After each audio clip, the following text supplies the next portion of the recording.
नमस्कार, मैं doctor A के गौतम, डिपार्टमेंट ऑफ जूलॉजी, राजकीय बांग्ला महाविद्यालय डीडवाना,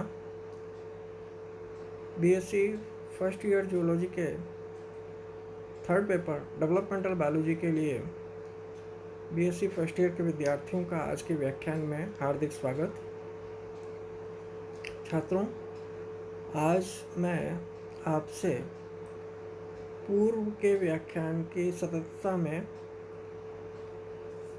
गैमेटोजेनेसिस के पश्चात फर्टिलाइजेशन और जाइगोट फॉर्मेशन के बारे में मैं आपसे डिस्कस कर रहा हूँ। जैसा कि आपको पता है, इससे पूर्व मैंने गैमेटोजेनेसिस को डिस्कस किया था, अर्थात युग्मक जनन को, जिसमें स्पर्मेटोजोआ एवं ओवम का निर्माण कैसे होता है और कहाँ होता है, किस प्रक्रिया से होता है, इन समस्त बातों को आपसे शेयर किया था। गैमेट्स के बन जाने के बाद गैमेट्स का फ्यूजन होता है, उस प्रक्रिया को फर्टिलाइजेशन कहते हैं, अर्थात निषेचन को अंडाणु और शुक्राणु के संयुग्मन से, फ्यूजन से युग्मनज या जाइगोट के निर्माण द्वारा परिभाषित किया जा सकता है। अर्थात fusion of male and female gametes is known as fertilization. Lillie और जूस 1919 के अनुसार अनिश्चित अंडाणु की जीव द्रव्य कला या प्लाज्मा मेम्ब्रेन में एक कोलाइडी पदार्थ निषेचीन या फर्टिलाइजिन होता है। ऐसा माना जाता है कि यह शुक्राणु को अंडाणु में प्रवेश के लिए सक्रिय या उद्दीप्त करता है। इस प्रकार शुक्राणु के प्लाज्मा मेम्ब्रेन में प्रतिनिषेचीन या एंटी फर्टिलाइजिन नामक एक विशिष्ट प्रोटीन होता है और ये दोनों एक विशेष प्रकार से प्रतिक्रिया करते हैं। अर्थात अंडाणु की फर्टिलाइजिन केवल उसी जाति के शुक्राणु की एंटी फर्टिलाइजिन से प्रतिक्रिया कर एक रासायनिक बंध या केमिकल बॉन्डिंग या लॉक बनाती है और इस प्रकार इस केमिकल लॉक के द्वारा शुक्राणु केवल उसी जाति के अनिषेचित अंडाणु के तल से चिपक जाते हैं। निषेचन की क्रिया में क्या होता है, ये बात समझिए। प्रोसेस ऑफ फर्टिलाइजेशन अर्थात इसमें होता यह है कि भिन्न भिन्न जंतुओं में निषेचन क्रिया का विस्तृत विवरण विभिन्न प्रकार का होता है, लेकिन मूल तत्व एक जैसे ही होते हैं। प्रायः संपूर्ण शुक्राणु कोशिका अंडाणु के कोशिका द्रव में प्रवेश करती है और कुछ परिस्थितियों में शुक्राणु की पुच्छ बाहर छूट जाती है तथा केवल इसका केंद्रक या तारक केंद्र सेंट्रियोल और कोशिका द्रव्य की बहुत अल्प मात्रा ही प्रवेश कर पाती है। शुक्राणु का प्रवेश अंडाणु के द्वितीय परिपक्वन विभाजन या सेकेंड मैच्यूरेशन डिवीजन की समाप्ति के पहले अथवा बाद में होता है। ओवम या अंडाणु का केंद्रक मादा प्राक केंद्रक फीमेल प्रोन्यूक्लियस जिसको कहते हैं, फीमेल प्रोन्यूक्लियस, और स्पर्म के या शुक्राणु के नर प्राक केंद्रक मेल प्रोन्यूक्लियस कहलाते हैं।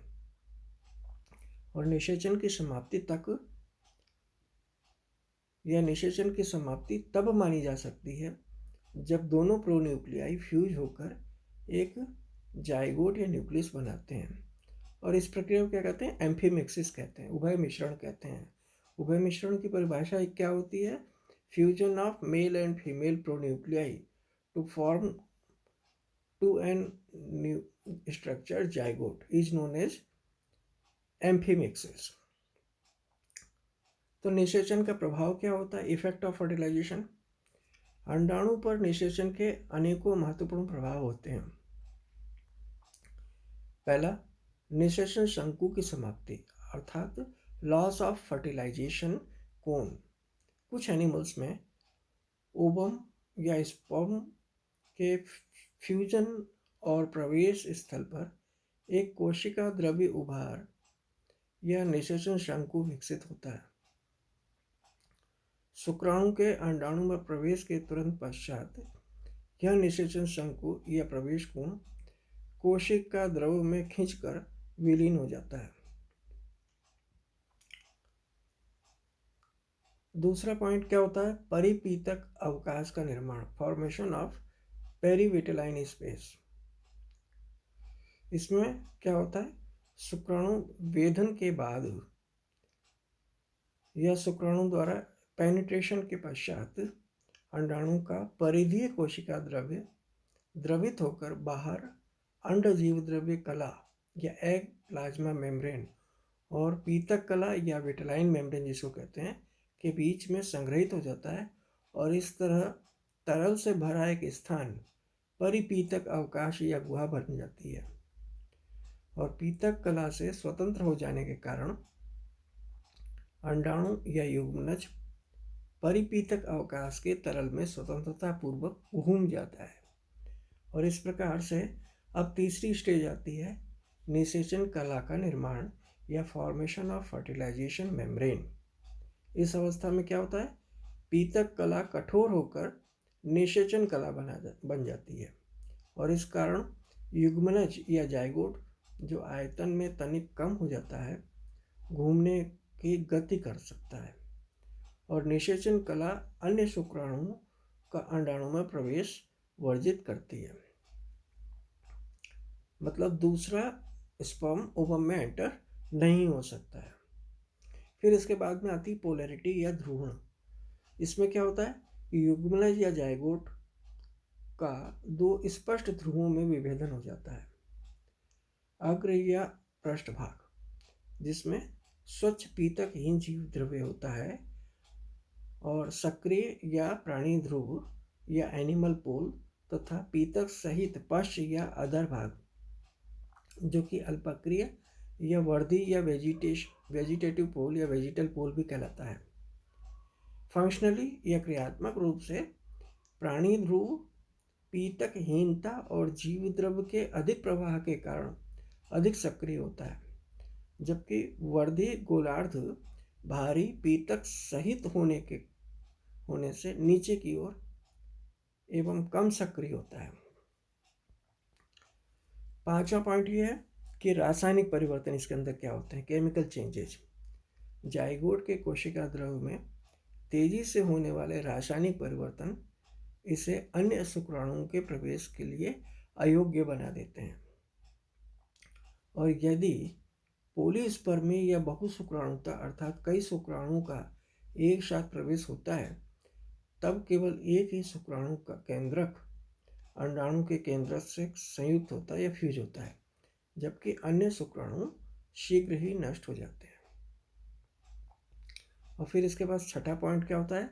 कार्यकीय परिवर्तन या फिजियोलॉजिकल चेंजेस। इसमें या इसके अंतर्गत जीव द्रव्य कला की अधिक पारगम्यता या परमेबिलिटी, दूसरा अधिक उपापचयी सक्रियता और ऑक्सीजन उपभोग बढ़ जाता है। तो परमेबिलिटी सेल की मेम्ब्रेन की बढ़ जाती है, ऑक्सीजन कंजम्पशन बढ़ जाता है। तीसरा पॉइंट है ग्लाइकोजन तथा अन्य खाद्य पदार्थों का ऑक्सीडेशन होता है। चौथा पॉइंट एटीपी मॉलिक्यूल्स का संश्लेषण शुरू हो जाता है। और पांचवा पॉइंट प्रोटीन संश्लेषण इत्यादि सम्मिलित हैं, ये भी बढ़ जाते हैं। और युग्मनज का केंद्रक या जाइगोट का केंद्रक प्रोटीन संश्लेषण के लिए उत्तरदायी mRNA उत्पन्न करता है, जो कि अनिषेचित अंडे या अंडाणु में नहीं होते हैं। इसी प्रकार से अब क्या होता है? 7 पॉइंट में सेकेंड परिपक्वन विभाजन होता है। इसमें सेकेंडरी मैच्योरेशन डिवीजन के अंतर्गत निषेचन अंडाणु को अपनी परिपक्वता पूर्ण करने के लिए उद्दीपन प्रदान करता है। अंडाणु में शुक्राणु के प्रवेश के पश्चात ही द्वितीयक ध्रुवीय काय स्तनियों में या दोनों ध्रुवीय कायों का निर्माण होता है, जिनको कि पोलर बॉडीज कहते हैं। पोलर बॉडीज आप जानते हैं, गेमेटोजेनेसिस में आपने समझा था कि सेकेंडरी oocyte के अंदर मैक्सिमम साइटोप्लाज्म आ जाता है, योग भी आ जाता है, और एक अति अल्प मात्रा में योग के सहित साथ में जो छोटी छोटी 3 सेल्स बचती हैं जो कि पोलर बॉडीज कहलाती हैं। तो एक मैच्योर ओवम बनता है और 3 पोलर बॉडीज बनती है जो कि बाद में डिजेनरेट हो जाती हैं। फिर निषेचन का सिग्निफिकेंस क्या है ये समझिए। निषेचन के महत्वपूर्ण परिणाम संक्षेप में निम्नलिखित प्रकार से होते हैं।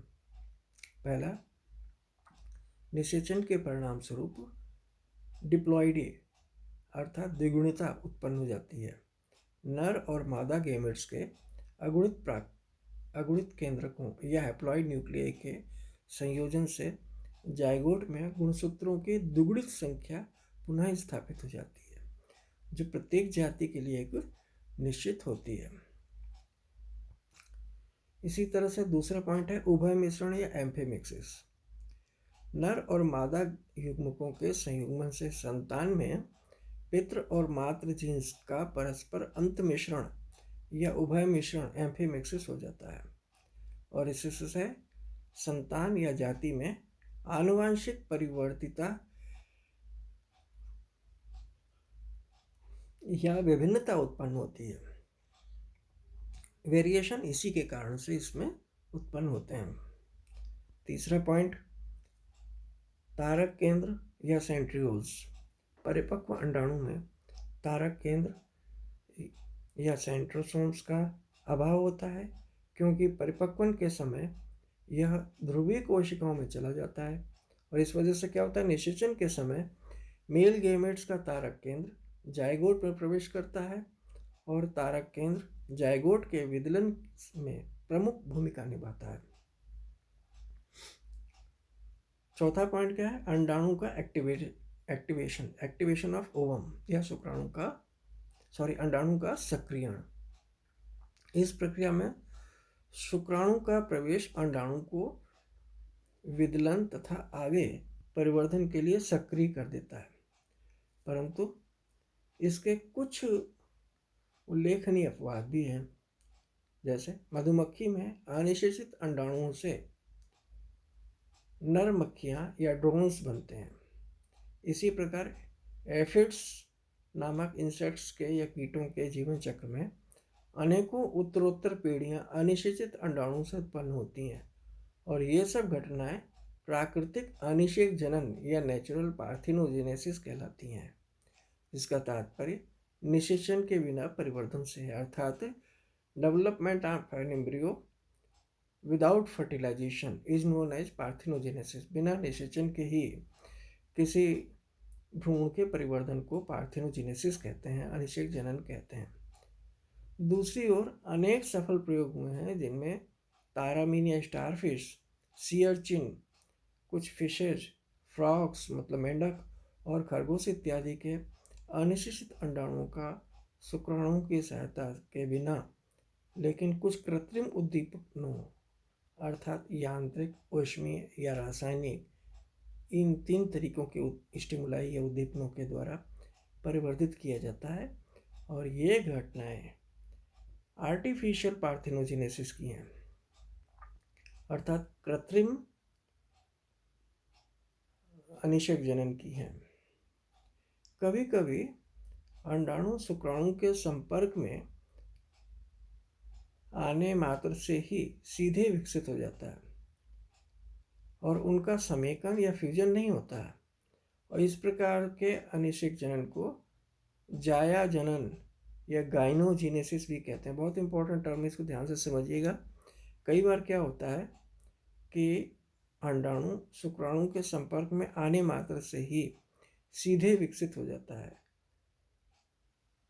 और उनका समेकन या फ्यूजन नहीं होता, और इस प्रकार के अनिषेक जनन को जाया जनन या गाइनो GYNOGENESIS गाइनोजेनेसिस कहते हैं।